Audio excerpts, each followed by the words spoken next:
稱呼啊？我叫阿恒。阿恒你好，今日你帶咗咩故事嚟同我哋分享？我覺得喺呢個社會咧，冇乜呢個存在感我自己。就算我去一啲好繁忙嘅地方啊，去商場啊，其實好簡單，可能係想 say 個 hi 咁，但係都好似冇乜人會理解我啦，或者見到我啦。我記得咧，我上年咧去咗日本嗰個環球影城啦，咁我同咗咧一個限量版嘅 Mario 嘅角色去影相，跟住我影完之後咧，梗係第一時間梗係放 IG 啦。咁尾我喺度等啦，冇人 like 喎，咁冇乜人睇過我呢個 story 啦。好想用 IG 去俾人睇到，但係發覺好似同你想像力唔一樣。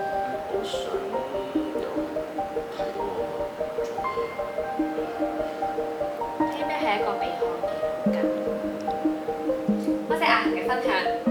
接下嚟我哋會用自由演繹，睇下阿恒無形嘅牆嘅故事。Let's watch。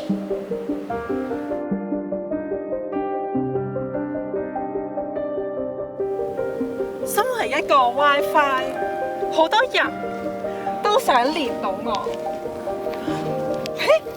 連到啦！連到啦！好快啊！買我嗎？買我啊！買我！環球影城，哇！限量版包咗啊！哇！好開心啊！我哋影個相啊！你好嚟！鋪 IG 先，一定好多人 like 我啫。冇啊，冇人 like 啊！哦嚇，貓搖喎，貓搖啊！睇唔到喎。嚇？冇啊，係啊，冇啊，係啊，冇啊！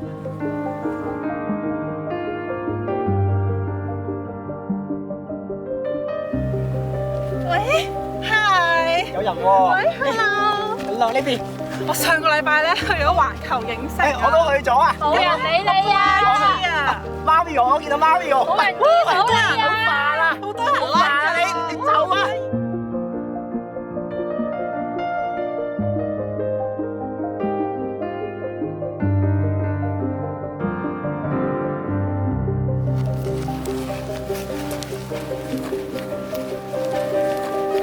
我就嚟唱啦！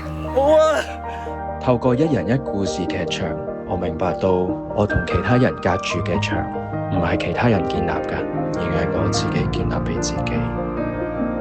喺一人一故事劇場當中，演員聆聽故事，以演繹作為禮物送俾分享者，共同分享感受，與佢哋同行。